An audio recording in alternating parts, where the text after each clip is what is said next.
Hello case, welcome to Kayal promo. Today episode இன்ட்ரெஸ்டிங்காக நடக்க போகுதுன்னு பார்த்தீங்கன்னா, கயல் இருக்கால, கயல் அப்படின்னா ஆனந்தியை வந்து ரெஸ்கியூ பண்ணிட்டு வீட்டில் எல்லாம் டிஸ்கஸ் பண்ணிட்டு இருப்பாங்க. அப்போ வந்து ஆனந்தியை வந்து நல்ல வேளை நம்ம அந்த குடும்பத்தில வந்து ஆனந்திய கட்டி குடுக்கல.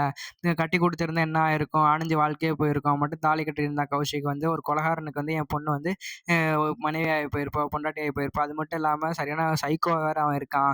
நல்லவன் மாரியே நடிச்சு இந்த மாரி இப்படி ஏமாத்திட்டாங்களே சொல்லி பேசிக்கிட்டு இருக்காங்க. அதோட வந்து இப்ப அங்க இருக்கிறவங்கலாம் தனம் அவங்கலாம் சொல்றாங்க, "நீங்க மட்டும் எப்படிம்மா இது பண்ணாம இருந்தீங்க? நம்ம எல்லாரும் நல்லவங்க தான் நெனச்சோம். ஏன் நம்ம தர்மலிங்கம் பெரியப்பா இருக்காரு. அவரு ஃப்ரெண்டு தானே அவங்க. அவருக்கே அவங்க கெட்டவங்க, கேடு கெட்டவங்கன்னு தெரியல. நல்லவங்க மாரி வேஷம் போட்டு நம்மள ஏமாத்திட்டாங்க. நீங்க எதுக்கும் ஃபீல் பண்ணாதீங்கம்மா. இப்பயாச்சும் அவங்களோட சுயரூபம் தெரிஞ்சுச்சுன்னு" சொல்லிட்டு இந்த மாரி பேசிக்கிட்டு இருப்பாங்க. அப்ப வந்து கயல் சொல்லுவா, "எழில் எங்க போனாருன்னு தெரியல. அவரு எப்படியாச்சும் நான் போய் மன்னிப்பு கேட்கணும்னு" சொல்லும்போது, காமாட்சி அம்மா, "ஆமா, ஆமா கயல். நானும் மாப்பிள்ளைய தான் நெனச்சுக்கிட்டே இருந்தேன். இவ்வளோ பிரச்சனையிலயும் நான் மாப்பிள்ளைய தான் நெனச்சுக்கிட்டு இருந்தேன். எப்படியாச்சும் மாப்பிள்ளைய வந்து நீ கூட்டிட்டு வந்துரு மன்னிப்பு கேட்டுன்னு" சொன்னோனயே, "ஆமா, நான் எப்படியாச்சும் மன்னிப்பு கேட்டு அவர கூட்டிட்டு வந்துருவேன். அவருக்கு தெரியும் அவரு என்ன ட்ரூவா லவ் பண்றாருன்னு. எப்படியாச்சும் நம்ம மன்னிப்பு கேட்டா அவரு என்னை ஏத்துக்கிட்டு என் பின்னாடியே வந்துருவாரு." அந்த மாரி சொன்னோனயே, இவ சொல்லியிருப்பா, ஷாலினி சொல்லியிருப்பா, "எப்படி அக்கா நீங்க அவங்கள போய் பார்ப்பீங்க மாமாவ?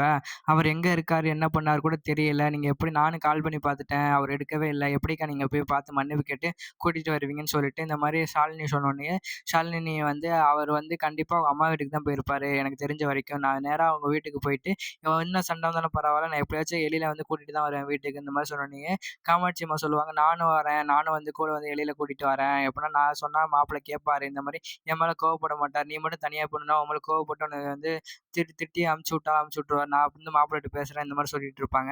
இந்த வீடியோ ஃபுல்லா பாருங்க. நான் என்னன்னு டீட்டெயிலா எக்ஸ்பிளைன் பண்றேன். நம்ம சேனலுக்கு நீங்க புதுசா வந்திருந்தீங்கன்னா, நம்ம சேனல மறக்காம சப்ஸ்கிரைப் பண்ணி வச்சுக்கங்க. மறக்காம பெல் ஐகான கிளிக் பண்ணி வச்சுக்கங்க. அப்பதான் நாங்க போடுற வீடியோஸ் எல்லாமே உங்களுக்கு உடனுக்குடனே வரும். வாங்க வீடியோக்குள்ள போலாம். இந்த மாரி சொன்னோனே, காமாட்சி அம்மா சொன்னோனே எல்லாருமே சொல்லுவாங்க, "ஆமா கையல், அம்மா சொல்றது தான் சரி. அம்மா வந்தா மாப்பிள்ளை எதுவும் திட்ட மாட்டாரு. அது ஆமாக்கா" அப்படின்னு சொல்லிட்டு எல்லாருமே சொல்லிட்டு இருப்பாங்க. அது சரின்னு சொல்லிட்டு, "அம்மா நீங்க மட்டும் வாங்கம்மான்னு" சொல்லி மூர்த்தி சொல்லுவான், "நானும் வரவா?" அப்படின்னு கையல் அப்படின்னு கேட்கும்போது, "இல்ல மூர்த்தி வேணான்னு" சொல்லுவேன். "இல்ல கையல், ஏன்னா, இவ திட்டுனனால தான் மாப்பிள ஓரளவு கோவிச்சுட்டு போனாலும் போயிருப்பா. அதோட நான் என்னங்க பண்ணேன்? என் தம்பிய திட்டுனோனே எனக்கு கோவம் வந்துருச்சு. உடனே கொஞ்சம் வாய மூட்டு இருக்கியான்னு சொல்லிட்டு அவங்க 2 சண்டை போட்டுட்டு இருப்பாங்க. அப்ப கையல் வந்து சொல்லுவா, "இங்க பாருங்க, இப்ப வந்து நான் எழில கூப்பிட போறதா, இல்ல உங்க 2 சண்டைய தடுத்து நிறுத்துறதான்னு எனக்கு தெரியலன்னு" சொன்னோனயே, நான் தான் எங்க அம்மா கூட வர ஆள, நானும் அம்மாவும் மட்டும் போயிட்டு எழில் வீட்டுக்கு போயிட்டு எழில கூட்டிட்டு வரோம்ன்னு சொல்லிட்டு 2 பேரும் கிளம்பி போயிருப்பாங்க. கிளம்பி போனோனே எழிலோட அம்மா வந்து அப்பதான் எங்கேயோ ஆஃபீஸ் கிளம்புறதுக்கு கிளம்பிட்டு இருப்பாங்க. வந்து வெளிய வந்து பார்த்தோனே, கையலும் அவங்க அம்மாவும் உள்ள வரதுக்காக வந்துகிட்டு இருப்பாங்களா, "அங்கேயே நில்லுங்கடி, யாருகிட்ட உள்ள வந்தீங்கன்னு" சொல்லிட்டு எழிலோட அம்மா வந்து இது ரொம்ப ஹார்ஷா திட்டி விட்டுக்கிட்டு இருப்பாங்க. "உங்களுக்கு வெட்கமே இல்லையா? நான் அன்னைக்கு தானே உங்கள கழுத்த பிடிச்சு வெளிய தள்ளி விட்டேன். திரும்ப திரும்ப வந்து நாய் மாரியே வீட்டுக்குள்ள வாரீங்க" அப்படின்னு சொல்லும்போது, "நான் வந்து உங்கள பார்க்கவோ, இது பண்ணவோ, உங்கள்ட்ட சண்டை போடவோ நான் வரல. எழில் இருக்காரான்னு சொல்லிட்டு பார்க்க வந்தேன்." "என்னது எழிலான்னு?" சொல்லிட்டு அவங்க அம்மா கேட்பாங்க. "என்னடி உளறிக்கிட்டு இருக்கீங்கன்னு?" கேட்கும்போது, எனக்கும் எழிலுக்கும் கொஞ்சம் லைட்டா சண்டை வந்துருச்சு. அவர் வந்து இங்க வந்திருப்பாரு. நீங்க அவர மறைச்சு வச்சுக்கிட்டு மறுபடியும் சண்டைய பெருசாக்க பார்க்குறீங்களா? நான் எழில பார்க்காம எங்கேயாவது போமாட்டேன்னு சொல்லிட்டு வேகமா மாடிக்கு போயிருவா கயலு. எழில் ரூமுக்கு போய் எழில தேடிக்கிட்டு இருப்பா. அதோட எங்க எழில் அங்க இருக்க மாட்டான். அதோட வந்து இந்த மாரி கேட்பா, "என்னடி விளையாண்டுட்டு இருக்கீங்க? என் பையன் எங்கடி போனான்? என் பையன என்னடா பண்ணீங்கன்னு?" சொல்லிட்டு இந்த மாரி எழிலோட அம்மா கேட்கும்போது, அதோட கயல் சொல்லுவா, "எனக்கும் உங்க பையனுக்கும் கொஞ்சம் சண்டை. அவர் வந்து கொஞ்சம் வெளிய கோச்சிட்டு வெளிய வந்துட்டாரு. நீங்க ஒண்ணும் ரொம்ப பொய் சொல்லிட்டு இருக்கீங்க. எழில் இங்க தான் இருக்கான்னு நல்லாவே தெரியும்ன்னு" சொல்லும்போது, "டேய் உங்க எழில் இங்க வரவே இல்ல. அப்படியே வந்தாலும் நான் எதுக்குடி உன்னோட சேர்த்து வைக்க போறேன்? இங்க பாரு நல்லா கேட்டுக்கோ. என் பையனுக்கு இப்ப தான் புத்தி வந்திருக்கு. என் பையன் இங்க வந்தானா நான் எப்படி என் பையன கண்டுபிடிக்கணும்னு எனக்கு நல்லாவே தெரியும். இனிமே என் பையன் வந்து உன் பக்கமே வரமாட்டான். நான் இப்பதான் புரியுது அவனுக்கு தாய் பாசம்னா என்னன்னு. உலகத்திலே சிறந்தது தாய் பாசம் தானே என் தம்பி என் மகனுக்கு இதோட புரிஞ்சுச்சு. இனிமே என் பையன் வந்து உன்ன தேடி வரமாட்டான்னு சொல்லிட்டு, அப்படியே நானும் வர விட மாட்டேன்னு சொல்லிட்டு இந்த மாரி சொன்னோனே, பாப்போம் எனக்கு வந்து என் மேல வந்து எழிலுக்கு இருக்கிற ட்ரூ லவ்னா அவர் கண்டிப்பா என்ன தேடி வருவாருன்னு சொல்லிட்டு இந்த மாரி ஆர்க்யூ பண்ணிட்டு இருப்பா. கையில ஒழுங்கா மரியாதையா எழில் எங்க இருக்கான்னு சொல்லிருங்க. எப்படியாச்சும் நான் பார்த்துட்டு வந்துட்டு போயிடுறேன். ப்ளீஸ் என்ன பார்க்க அலோவ் பண்ணுங்கன்னு சொல்லிட்டு இருக்கும்போது, கழுத்த புடிச்சு வெளிய தள்ளி விட்டுருவா.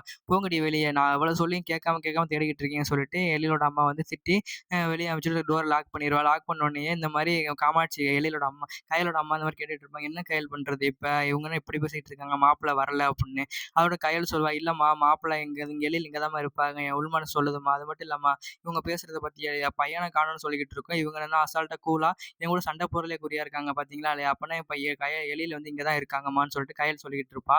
சொல்லிட்டு இருக்கும்போது வந்து அந்த வீட்டோட வேலைக்காரி ஒருத்தவங்க வந்து, "இல்லம்மா எழில் ஐயாலாம் இங்க வரல." அந்த மாரி சொன்னோனே, "என்ன நீங்க வந்து அவங்க சொல்றேன்னு சொல்லிட்டு வந்து இங்க பேசிட்டு இருக்கீங்களா? அவங்க சொல்ல சொன்னாங்களா உங்கள்ட்ட இந்த மாரின்னு?" சொன்னோனே, "இல்ல நான் அவங்க சொல்றதெல்லாம் நான் வந்து அவங்க சொன்னாங்க சொல்லிலாம் உங்கள்ட்ட சொல்லல. நீங்க அழுதுட்டு இருக்கிறத பார்த்து தான் நான் சொன்னேன். இந்த விஷயமே அவங்களுக்கு தெரியாது. தெரிஞ்சா என்ன வேலைய விட்டு தூக்கிருவாங்க. எழில் ஐயா இங்க இன்னும் வரவே இல்லம்மா. நீங்க அழுகுறத பார்த்து எனக்கு மனசு கொஞ்சம் கஷ்டமா இருந்துச்சுமான்னு சொல்லிட்டு அந்த வீட்ல வேலை பார்க்குறவங்க எப்படின்னா, அந்த வீட்ல வேலை பார்க்குறவங்க வந்து கையல்ட்ட சொன்னோனயே அவங்க சொல்லிட்டு கிளம்பிருவாங்க. அவட வந்து காமாட்சி அம்மா, "ஐயோ! என்னம்மா மாப்பிள்ளை இங்கேயும் வரலையா? அவங்க அந்த பொண்ணு சொல்றத பார்த்தா உண்மையா தாம்மா தெரியுதுன்னு" சொன்னோனே, "ஆமாம்மா எனக்கும் அதான் தெரியுதும்மா. அப்ப இங்க எழில் இங்கேயும் வரலன்னா, அப்ப எங்கம்மா போயிருப்பாங்கன்னு" சொல்லிட்டு கயல் வந்து கேட்டுக்கிட்டு இருக்கா காமாட்சி அவங்க அம்மாட்ட. அவள வந்து என்ன பண்றேன்னு தெரியலையேம்மான்னு சொல்லிட்டு, ஒருவேள ஆனந்த் வீட்டுக்கு போயிருப்பாங்களோன்னு சொல்லிட்டு இந்த மாரி கேட்கவும், ஆமாமா இருந்தாலும் இருக்கும்னு சொல்லிட்டு, சரி ஆனந்துக்கு நீ கால் பண்ணி பாரு. ஏன்னா ஏற்கனவே மாப்பிள ஒரு தடவ நான் வந்து ஆனந்த பார்க்கணும் பார்க்கணும்னு சொல்லிட்டு இருந்தாரு. ஒருவேள ஆனந்த் வீட்டுக்கு தான் போயிருப்பார் போல. நீ ஆனந்துக்கு கால் பண்ணி பாரும்மான்னு சொன்னோனே, இரும்மா இருங்கம்மா இந்த இப்படியே கால் பண்றேன்னு சொல்லிட்டு, கயல் வந்து ஆனந்துக்கு கால் பண்ணி கேட்பாங்க. ஆனந்த் சொல்லுவான், "சாரி கயல் என்னால அந்த வர முடியலன்னு" சொல்லிட்டு இந்த மாரி சொல்லிக்கிட்டு இருப்பான். நான் இப்ப தான் தர்மலிங்கம் பெரியப்பா எல்லாத்தையும் சொன்னாரு. இந்த பிரச்சனை இப்படி நடந்துருச்சு அப்படின்னு. "சாரி நான் வெளியூர்ல இருந்தனால வர முடியலன்னு" சொல்லும்போது, "என்னது வெளியூர்ல இருக்கியான்னு?" சொல்லிட்டு இந்த மாரி கேட்கும்போது, "ஆமா கயல் நான் வெளியூர்ல தான் இருக்கேன்னு" சொல்லிட்டு இந்த மாரி சொல்லிக்கிட்டு இருப்பாங்க. "இல்ல இவரு இவன் வந்தாரா? எழில் வந்து உன்ன பார்க்க வந்தாரான்னு" கேட்கும்போது, "எழில் அவன் எதுக்கு என்ன பார்க்க வரான்? என்ன ஆச்சுன்னு?" சொன்னோனே கயல் வந்து நடந்த எல்லாத்தையும் சொல்லியிருப்பாங்க. எனக்கும் அவருக்கும் கொஞ்சம் லைட்டா சண்டை வந்துருச்சு இந்த கல்யாணத்துக்கு அப்ப. சண்டை வந்து பிரிஞ்சு கோச்சுக்கிட்டு போயிட்டாரு. இப்ப வீட்டு வாசல்ல தான் இருக்கேன். அவர காணோம்னு கேட்கும்போது, இரு நீ பயப்படாத. நான் ஃப்ரெண்ட்ஸுக்குலாம் கால் பண்ணி கேட்குறேன்னு சொல்லி கான்ஃபரன்ஸ் போடுறேன் லைன்ல இருன்னு சொல்லிட்டு, ஒரு 4, 5 ஃப்ரெண்ட்ஸுக்கு கால் பண்ணி இந்த மாரி எழில் வந்தானா? அது இதுன்னு கேட்கும்போது, அவங்க எல்லாருமே இல்ல மச்சான், வரல மச்சான். எனக்கும் எழிலு கூட நான் போய் பேசுறது இல்ல மச்சான். எனக்கும் எழிலுக்கும் கொஞ்சம் லைட்டா சண்டை ஒரு 2, 3 பேர் சொல்றாங்க. அவட சரி மாப்பிள்ளன்னு சொல்லிட்டு வச்சுட்டு கயல்ட்ட சொல்றான். கயல் நீ எதுக்கும் ஃபீல் பண்ணாத. நான் இன்னும் நெறைய பேர்ட்ட பேசிட்டு உனக்கு கூப்பிடுறேன். சரியான்னு சொல்லிட்டு ஆனந்த் கட் பண்ணிடுறான். அவட வந்து கயலோட அம்மா கேட்குறாங்க, என்னாச்சு மாப்பிள்ளை கிடைச்சாரா கிடைக்கலையான்னு சொல்லி கேட்கும்போது, இல்லம்மா நான் வந்து தேடி பார்த்தேம்மா. என் ஃப்ரெண்ட்ஸுக்கெல்லாம் கான்ஃபரன்ஸ் போட்டு பேசினான். ஆனா கிடைக்கலன்னு சொன்னான். அது மட்டும் இல்லாம ஆனந்த் வந்து அவன் இன்னொரு மத்த ஃப்ரெண்ட்ஸுக்கும் கால் பண்ணி எழில் எங்க இருக்கான்னு கண்டுபிடிச்சு சொல்றேன்னு சொன்னாம்மா. எனக்கு ரொம்ப பயமா இருக்குமான்னு சொல்லும்போது, காமாட்சி அம்மா சொல்லுவாங்க, "நீ பயப்படாதம்மா. அதான் ஆனந்த் தம்பி தேடுறேன்னு சொல்லியிருக்காங்கல்ல. அவர் தேடி எப்படியாச்சும் நல்ல தகவல தான் சொல்லுவாரு. வா நம்ம வீட்டுக்கு போலாம்ன்னு" சொல்லிட்டு யோசிச்சுக்கிட்டு வீட்டுக்கு போறாங்க. எப்படின்னா கயல் ரொம்ப அப்செட் ஆயிடுறா. எப்படின்னா எழில் எங்க தான் போனாருன்னு தெரியல. ஏன்னா வீட்டுக்கும் வரல, ஃப்ரெண்ட்ஸ் வீட்டுக்கும் போகல. அவர் இப்ப எங்க தான் போயிருப்பாருன்னு சொல்லிட்டு ரொம்ப டென்ஷன்ல இருக்கா கயல். "நீ டென்ஷன் ஆகாதம்மா. மாப்பிள்ளை எங்கேயும் போயிருக்க மாட்டாரு. மாப்பிள்ளைக்கு எதுவும் ஆயிருக்காதுன்னு" சொல்லிட்டு இந்த மாரி காமாட்சி அம்மா ஆறுதல் சொல்லிட்டு கையில வந்து வீட்டுக்கு கூட்டிட்டு போறாங்க. வீட்டுக்கு கூட்டிட்டு போனோனே எல்லாரும் கேட்குறாங்க. ஆனந்தி எல்லாரும் கேட்குறாங்க. "எங்க மாமா பார்த்தீங்களாக்கா?" அது இதுன்னு கேட்குறாங்க. ஆனந்தி எல்லாரும் கேட்கும்போது, "இல்ல மாப்பிள வந்து அவங்க வீட்டுக்கும் போகலையாம்.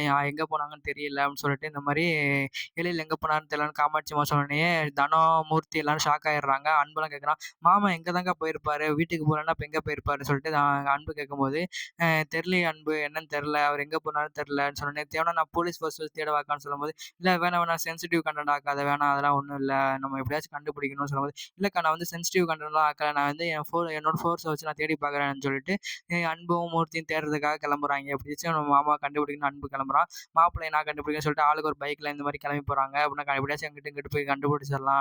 எழில் எங்க இருப்பாரு? இங்க கொஞ்சம் தூரம் தான் போயிருப்பாருன்னு சொல்லிட்டு, ஆளுக்கு ஒரு பக்கமா தேடுறாங்க. கையில வந்து வீட்ல உட்காந்து அப்செட்டாவே உட்காந்துருக்கா. என்ன பண்றதுன்னு தெரியாம உட்காந்துருக்கா. எப்படின்னா எழில் நினைச்சுட்டே உட்காந்துருக்கா. ஆனா நம்மளுக்கு தான் தெரியும். எழில் வந்து கால்ல கால வந்து அடிபட்டு ஹாஸ்பிட்டல்ல சீரியஸா இருக்கான்னு நம்மளுக்கு தான் தெரியும்.